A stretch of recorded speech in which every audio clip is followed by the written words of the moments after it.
precisament moltes assemblees de centre hi havia una democràcia bastant radical en la lluita.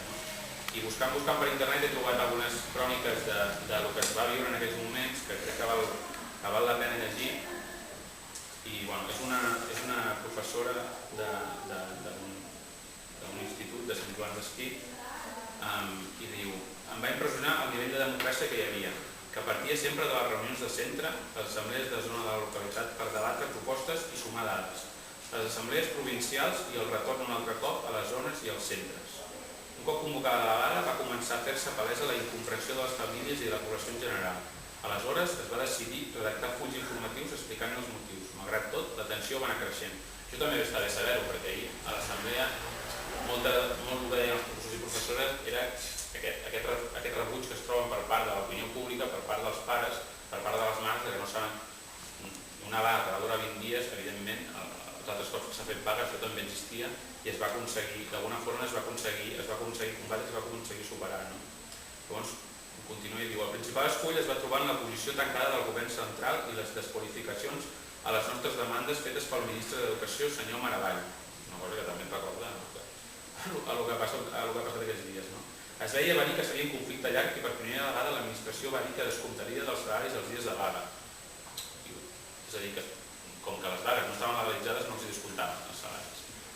Es van donar, és a dir, que es van començar a descomptar perquè en base a la seva lluita van forçar que aquesta vaga fos legal, diguéssim, i es van començar a descomptar els dies de vaga. Fins a aquell moment, com el mercat de vaga no estava reconegut per al personal de les administracions públiques ni el dret a la negociació col·lectiva, no ho havien fet mai. Llavors, un altre, també és curiós, perquè parla també dels centres de Cornellà, suposo que és un feudo bastant important de la lluita en aquest sentit, i parla, només a Cornellà eren uns 700 mestres d'EGB i les assemblees del Col·legi Antoni Gaudí eren molt nombroses. Un cop convocada la vaga, a primera hora del matí anàvem a l'assemblea de zona, a l'Escola Gaudí, on es feia el recompte definitiu de vaguistes i després sortíem en grup cap a la manifestació de Barcelona.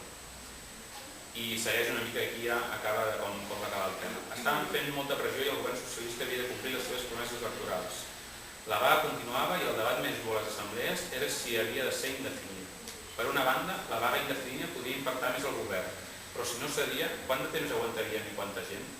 Per tal que fos un èxit, la vaga havia de ser majoritària. Finalment va guanyar la proposta de fer vaga intermitent 2 dies per setmana. És bastant curiós, no? Que és el que està proposant la gent de Cornellà. Suposo que deu haver algun que ja estava en aquells moments aquí. Amb l'opinió pública cada vegada més en contra i els primers descomptes els ànims s'anaven afluixant. Vam exigir, això és bastant interessant, vam exigir el retorn dels diners dels descomptes als centres a fi d'invertir-los en mobiliari, material didàctic, etc. i una part per ser retornada en acabar la vaga. És a dir, que els professors, fins i tot els diners que els devien, els van exigir, si els exigien per ells potser no els donaven, però van ser propostos per exigir-los i van ser ells mateixos dels seus propis diners que van perdre la vaga que van després fer servir per pagar material del centre. I ja acabo amb això, ja amb la victòria final. El ministre Maravall va dimitir i el va substituir Solana, un altre exconegut. Vam aconseguir l'homologació i la van cobrar a terminis durant 3 anys. Posteriorment es van negociar els incentius a la docència que es van acabar convertint en els actuals sexennis o estadis. Per a mi va suposar en finalitzar el procés gairebé doblar el sou de quan era interí. Els descomptes van ser una bona inversió. Finalment acaba de dir, vam salvar la victòria i la sala de vaig i Vélez. Està molt bé aquesta celebració de la victòria. Però fins i tot una altra cosa de la qual es debat normalment i de la qual es parla és aquesta por que té la gent al fer vaga de perdre els diners els dies que està fent vaga. Però realment són diners que, encara que és una mica un concepte capitalista, però són diners que a l'hora de veritat inverteixes si realment aquesta lluita acaba guanyant. Perquè entre altres coses, doblar el sou no estaria gens malament de tots els professors i professores, però s'aconsegueixen realment lluitant, s'aconsegueixen coses i jo crec que aquest és un exemple bastant important i que els professors i professores haurien de tenir en compte. I ja acabo definitivament amb Esquerra. Jo crec que està clar, cada cop més clar, amb la deriva de l'Iniciativa Verds i EUIA, el m'està dient, perquè ja els he votat molts de cops, però és així, els rumors que corren, no sé si són rumors o què, o les informacions que corren, és que Izquierda Unida a nivell estatal també s'està emmirallant cada cop més en el model català, en el sentit d'entrar fins i tot en un govern amb el PSOE i començar a fer aquest discurs que tenen de bueno, que nosaltres estem allà perquè si no estem allà la cosa encara seria pitjor i no sé què, no sé quant, no sé com seria, però des de vegades és bastant xunga. Està clar que si Iniciativa Catalunya Verds i Euia tinguéssim una mica de dignitat, haguessin deixat el govern quan es va aprovar la LEC, i això mostra un cop més que estan enganxats a la poltrona, bueno, com amb supergrup, està claríssim. I d'aquí ve una mica la nostra visió d'un cop el que va començar com una cosa que estava molt bé, que era Euia i Izquierda Unida, des del nostre punt de vista, ara mateix ja no té raó de ser. Això no vol dir que dintre d'Euia i dintre d'Izquierda Unida no hi hagi gent que realment és anticapitalista, que és antineoliberal i de fet està en contra de tot el que fan les seves direccions, això és un fet, i precisament aquesta gent, nosaltres no som sectaris en aquest sentit i aquesta gent s'ha de construir les coses, però realment necessitem construir una esquerra, una nova esquerra àmplia, una nova esquerra radical, una nova esquerra antineoliberal, anticapitalista fins i tot, basada en els moviments socials, però també que els moviments socials estiguin connectats amb el moviment obrer.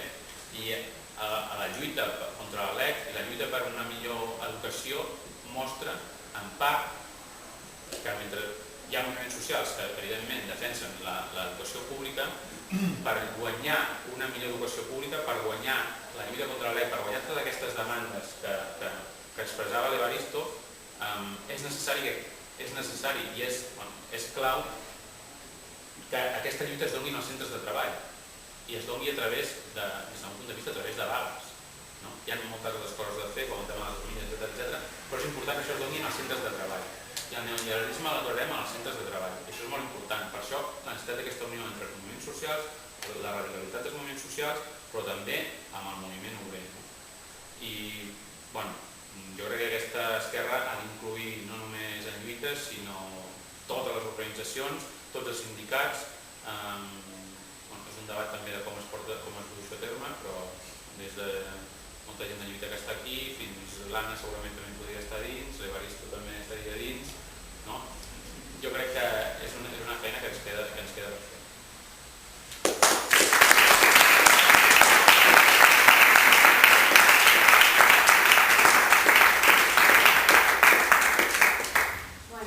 Antes de donar pas als debats, tenint en compte les tres ponències hi ha bastant temes a tocar i moltes coses sobre les que se poden xerrar i aprofundir, us volia presentar Seure, que és la revista que dedicàvem en lluita com a grup. El Seure d'aquest mes, és la revista mensual, la d'aquest mes està un poc més, a part de portada, vull dir, són retallades socials